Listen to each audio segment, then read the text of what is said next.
Ayan, good morning mga kababayan, at pasensya na po kayo sa mga nagtatanong natin mga kababayan, bakit wala tayong upload. Ayan, may importante kasi ako nilalakad mga kababayan, at pumunta ako ng Kalinan.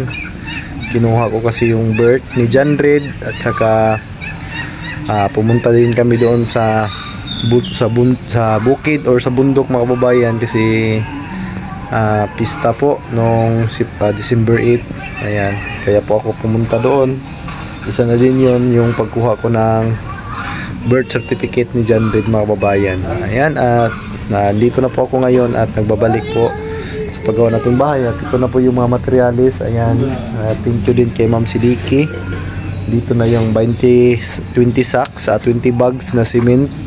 At ito na po yung cladding natin mga kababayan. Pakita ko sa inyo yung kulay. At ito na po yung magiging kulay ng design. Ito po yung tawag nila sa cladding na ito ay yung wooden quill. Ayan. At may gray ito. Itong gray, ayan. At yung gray ay sa itaas po yan ilalagay mga kababayan, doon sa itaas. At ito mga sukat na po ito.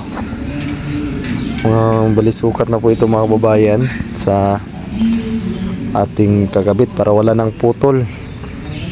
At doon lang sa pinakamata sa 8 meters ay may dugtong doon. Ayan.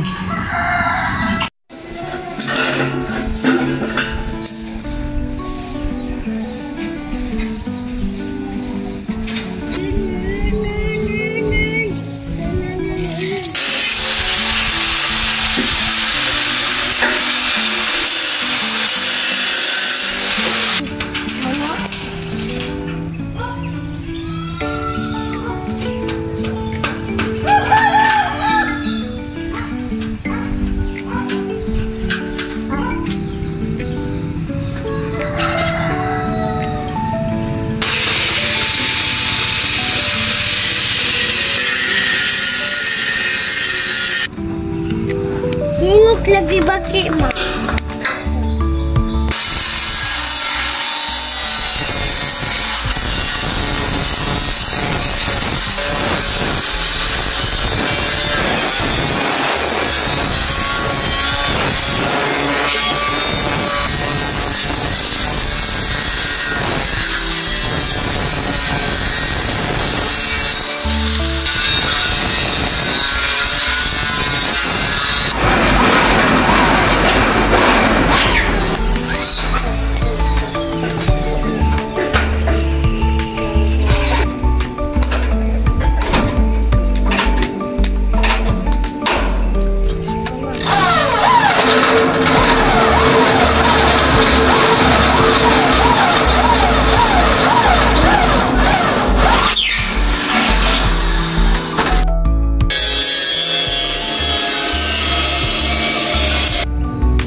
Yan, magandang hapon po mga babayan at nakakabit na kami ng dingding ngayon. Ayan, yan po yung kulay. Yan yung metal cladding na kuwil daw. Design. Wood kuwil. Ayan oh. Yan po yung dark brown. At ito dyan sa itaas, kulay gray po yan mga kababayan. Kulay gray ang ilalagay ko dyan. Di pa natapos kasi bago lang to natapos yung damba nating mataas. Ayan. At dito sa gilid hindi pa rin natapos kasi hapon na. Ayan o. Nakabit na namin to dito ang isang piraso. Ayan. Bali dito pinutol ko dito sa may bintana. Pagdating naman doon sa itaas ay buo po yan. Walang dugtungan po yan mga kababayan. Hanggang doon sa dulo. Dito nahati lang dito kasi may bintana. Kaya nagaganyan, pero sa itaas niyan buo yan. Wala nang cutting. At Dito sa likod ang kulang yung sa itaas na lang din, yung kulay gray. Ayan. Yan na po mga kababayan, oh. Doon na lang po yung kulang sa itaas, kulay gray. Yan po yung design ng ating dingding. At magiging pintura din dito sa baba is color gray din. At itong mga jam is white. White po itong mga jam natin. Yan, at dyan na lang yung hindi pa napisahan. Bukas matatapos siguro to bukas, pati itong mga color gray, kulay gray mga kababayan, pati ito matatapos siguro to dito na mga itong naman na naiwan. Baka matapos natin yan bukas kasi ano pa kasi mga kababayan, mag-cutting pa kasi tayo, kaya hindi madali. Kung wala lang siguro mga jam katulad nyan, diretso mas madali lang po yun. Yan, kailangan pa nating mag-cutting para dito sa mga pinto. Yan, kailangan 0-0 din yan para hindi pangit tignan. At lalagyan ko to ng angle dito sa gilid. Ito lalagyan ko po to ng angle para maganda po siya. May metal naman na angle mga kababayan. Yung tawag nila dito is pang molding. Ayan. Konti na lang po at kumpleto na po yung dingding natin. Ay mayroon lang nagkamali yung sukat ang hardware mga kababayan. Akala niya 135 pero 185 po yun. Nagkamali. Para sana to dito sa harap, papalitan daw niya. So mahuli po ito dito kasi antayin natin yung dingding kasi nagkamali po yun. 2 piraso po kasi, 2 piraso lang po kasi dito. At yun na nagkamali kasi hindi makarating doon, hanggang dito lang, dito sa may jam. Gusto ko walang putol doon sa itaas, kaya papalitan daw yun na po. Kunting kimbot na lang po ito mga kababayan. At ngayon lang kami nakabalik kasi may nilalakad kami nung Sabado at saka Lunes na kami nakabalik. Ayan na. Ito po yung pang molding natin mga kababayan, oh. Red maroon po yun. Ito yung gagamitin natin sa mga kantuhan, sa mga poste. Yan, at bukas malalagyan na natin dyan ng kulay gray. Malalagyan na natin yan dyan. Yan lang po mga kababayan. At yan lang po yung update mga kababayan. At thank you so much kay Ma'am Siddiqui Redemption. Ayan, maraming salamat po sa tulong sa ating mga charity viewers. Ayan, sa nag-aantay ng ating upload. Maraming salamat po sa inyong pag-aabang ng ating katapusan ng ating bahay. Ayan, at magandang araw po sa inyong lahat. At hapon na po mga kababayan. Babay na po sa inyong lahat dyan. At amping tanan.